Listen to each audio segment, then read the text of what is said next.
your G boy. No. Oh, and I'm back again, another video. And today we will be talking about who I believe will be making it out of the East and the Western Conference in the NBA, and who I believe will win the championship this year, which is the strongest team, best depth, and everything. Which team I believe can contend, maybe not, whatever. You know what I mean? Like, yeah. So I'm just saying today in this video that I'm just going to talk about the contending teams, the teams that I believe that could win the championship, make it out of the East and the West. So yeah, so please like and subscribe to the channel, turn on post notifications, and if you guys want more videos like this, please like and comment down below. And if you guys want to share with anybody, please do so. And yeah, so let's get into today's video. Let's go. So the team I believe in the East that will make it out is the Brooklyn Nets, like no question about it. And if the team that I believe will beat them is either the Celtics or the Sixers, because I feel like Giannis's team's not going to do anything. Giannis always makes it to the playoffs, gets bounced second round or third round, doesn't mean nothing. That team's, they're good, but they're not great in the playoffs. The only good person in the playoffs that's really good is Jrue Holiday. That's it. So yeah, and then Embiid possibly, because the Nets, their centers are not the best, and nobody in the NBA could guard Embiid straight up. So no matter what, Embiid's gonna be a problem for any team. And Ben Simmons, great defense and passing. You have Tobias Harris. Now they added George Hill. You have Seth Curry on that team. You have all these good guys. Thibault off the bench for defense. Shake Milton, offense. You got this great team, and you have Dwight Howard off the bench for them.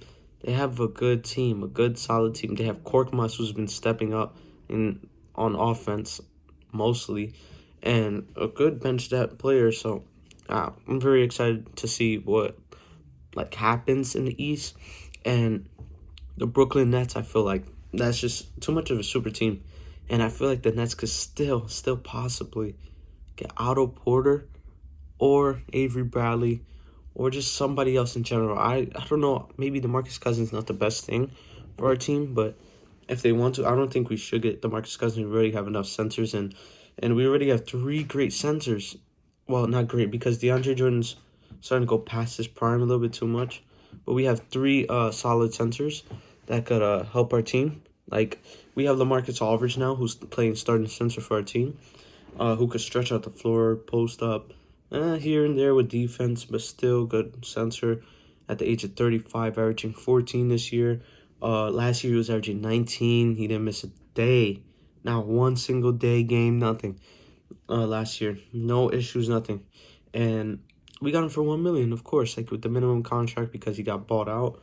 So that was a great thing by us. I think it was very smart, because I feel like Andre Drummond wouldn't fit our offense, like in a way, because our our offense is mostly consisted of offense, like with like passing, you know what I mean? Like, we got James Harden averaging 11. We have like players that take turns with the ball, which we have to change. And Kyrie Irving, James Harden, and Kevin Durant, we don't know who's gonna have the ball. How is that gonna work out? I know that Kyrie Irving's a good off-ball player, as from what I had seen, and James Harden has been proving everybody wrong with the passing. His passing is amazing, and we already know what KD could do off ball. He's a dominant. What he did in Golden State, 26 per game, 42 from 3, and that guy is good. So he's arguably the best player in the league. It's head-to-head with him and LeBron James. LeBron James is like more of an overall player, while Kevin Durant's mostly focused on offense. If you want to go for overall, it's LeBron. But if you want to go for offense and kind of defense too, maybe carry you to a championship, will be LeBron. But somebody that help your team get a lot of buckets will be Kevin Durant. So the Nets still have, like I was saying before, they still have Marcus Aldridge as center, starting center. Off the bench, you still have Lob City, DeAndre Jordan, who fits with that team. Harden, I didn't think that Drummond didn't really fit with the team. All I really wanted Drummond was for just rebounds, which the Nets kind of lacking, in second chance points, because he's a good rebound. He averages like 16 rebounds this year, and he has big performances, and he's good on defense. But I feel like I didn't want to get Drummond because it was going to be too much, and And if Hassan Whiteside gets bought out, we could still get him. Same person, but better defense, averaging like 3 blocks. The guy's different. And we still got Nicholas Claxton right behind him. A great player, great center. He's been playing like the last 5 straight games, finishing the games. He's been doing everything big. He's been averaging 9 this year. Off the bench right behind DeAndre Jordan. He's been doing great, phenomenal. The best thing that you could get from him, like a talented second-year center, sophomore in the league. So he's not a bad center. He's pretty good. Sorry about that. And yeah, so he's a really good center. We still got a great bench in the Nets. Starting lineup is gonna be, James Harden, Kyrie Irving, Kevin Durant, and I hope they do this. Blake Griffin and LaMarcus Aldridge. And then if Spencer Dinwiddie comes back, it'll be Spencer Dinwiddie off the bench. Shooting guard Joe Harris, small forward Jeff Green. We could do power forward, whoever you want, you know what I mean? Power forward, Nicholas Claxton, and then center, DeAndre Jordan. There you go. And then third stringers on the team, like the second depth, like right behind our depth. Chioza, you got TLC, Shamit, our two-way contract players, and we could get at least Johnson 10-day contract right now. And the guy that we signed, Reggie Perry, yeah. So that's not a bad bench. That bench is arguably best in the league. Best in the league. And you have Harden, who makes everybody on his team way better. Harden is the best player in the league this year. I don't care what anybody says. He should be the MVP. Him and Jokic, head-to-head. I feel like, in a way, it should be Harden. In a way, it should be Jokic, because Jokic is carrying his team to the high, like, 4th and 5th and 3rd seed in the Western Conference, which is very hard because the Western, it's not like the East. The East, you could be, if they were in the East right now, they would have been 3rd seed or 2nd right now. First, that's like the rankings in the Western and the Eastern. So Eastern is more easier. Like, you could be 1 game ahead and you'll be 4th seed, just like that. Like the Knicks and like all these other teams, Atlanta, all these teams that are fighting for playoff contention. It's like, it's easy for them. So that's the team that I think in the East should get it, and in the West is from the West. I believe that maybe this is kind of hard, because if you think about it, I know that this team is gonna make it, but excuse me. So I feel like if LeBron James is, I say the Lakers, but if LeBron James is healthy, I feel like they'll make it to the conference finals, because this year is extremely hard. You got Portland, you got Denver, you got Utah, who's been stepping up. You got all these good teams, and I feel like Golden State in the playoffs torching you. That's it. Stephen Curry, you don't want to face them 1st seed to 8th seed. They're not even the 1st seed. They're the 4th seed. You have Phoenix, great coach. Monty Williams, great leadership. Chris Paul, Devin Booker, Ayton, great bench. Saric, all these guys who could do great in the playoffs, you know what I mean? And all these guys that are really good this year. This year's Western Conference is stacked.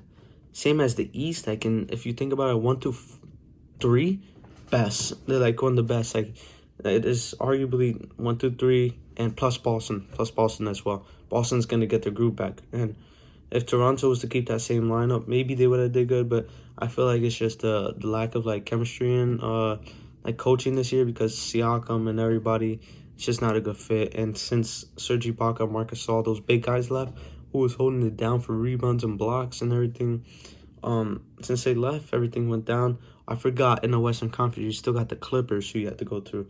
So this is going to be a very hard year.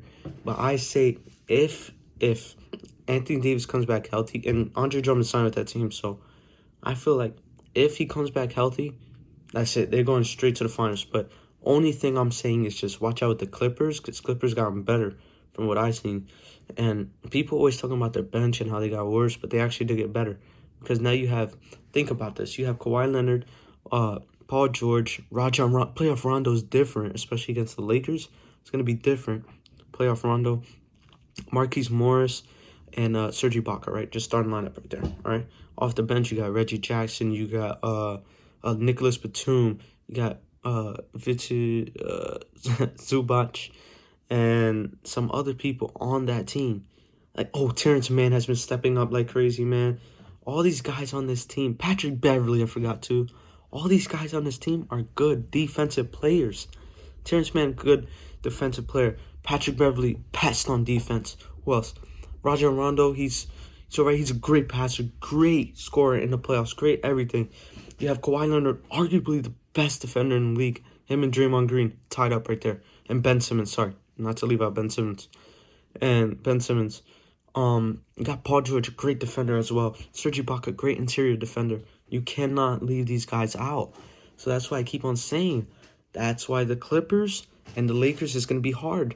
And if you face the Nuggets in the playoffs, I'm sorry, but it's going to be very hard to get past them, especially Jokic and Jamal Murray, plus their new acquirements. And JaVale McGee, shot blocker. Aaron Gordon, high flyer, shooter now. You got this, Will Barton.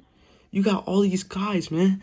Like, it's getting incredibly crazy. And the Lakers still have one roster spot as, like, the Nets.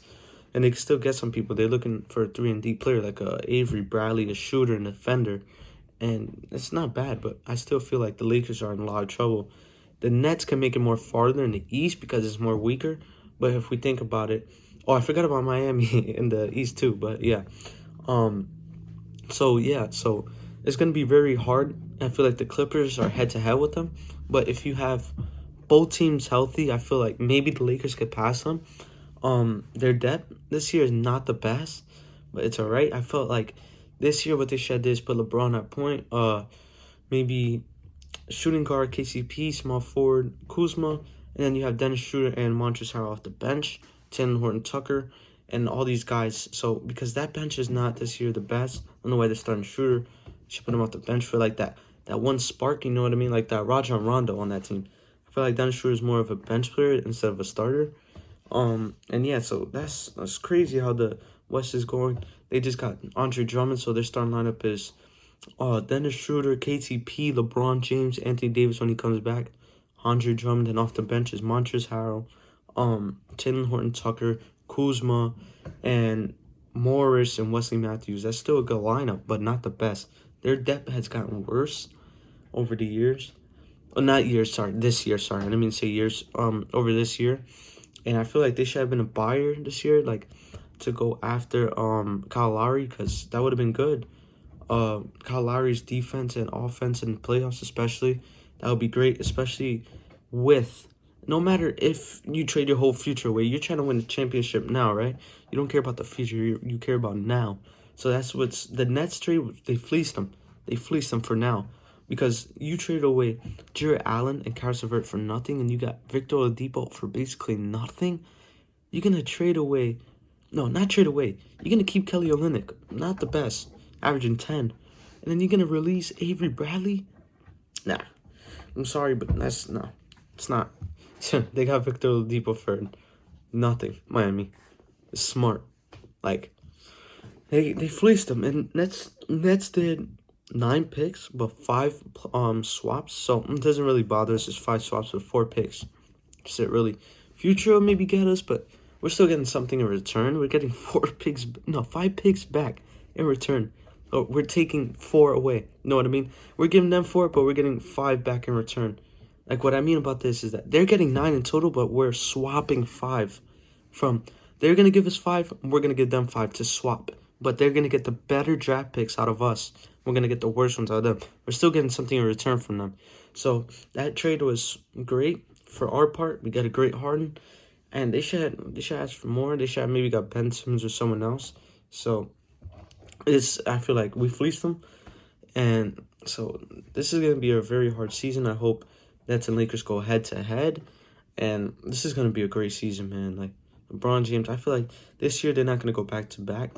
I feel like the Nets will go back-to-back next year if they keep maintaining their bench depth and everything. So, yeah, so that's who I think that the win championship. I think it's the Brooklyn Nets. So, please like and subscribe to the channel, turn on post notifications. And thank you guys for watching today's video. I really do hope you guys enjoyed. Please smash that like button, smash that subscribe button, turn on post notifications. Comment down below what you guys think about this video. Hopefully you guys watch the full video, and I'll be really happy to see what will all this turn out to be. You know what I mean? Like, all the scenarios, you know, like the free agency, you know, like the free agents right now, who are they signing with? Who's going to get bought out? Who's going to go to which team? Because Nets and Lakers both got one spot. So we're gonna see what happens. I think maybe the Lakers will get Avery Bradley, but the Nets will get Otto Porter. So it's gonna affect both of us, but it's fine. So please like and subscribe to the channel to post notifications, and please like and subscribe to the channel to post notifications. Share this with anyone and everyone, so we can make it more bigger. So thank you guys for watching today's video, and thank you, and we out. Peace.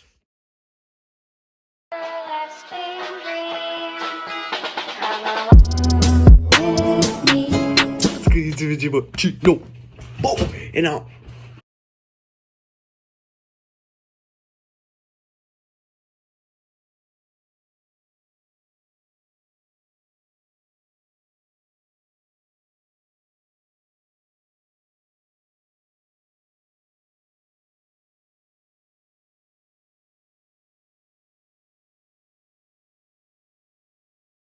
Screen.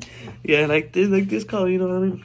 But I just want to say thank you, everybody. I got a lot. I love all the likes I got. I got 5 likes on my comeback. 5 likes, 21 views. 1 minute. Everybody watched 1 minute 30 seconds. That's like good. Per thing, like video, you know what I mean? Like my average is usually like 1 minute people watch, but now it's 1 minute 30. So we're growing as like a channel. So I'm very appreciative, and so thank you guys for watching today's video. Please comment what you guys think about this. Please like and subscribe to the channel, post notifications, and we out.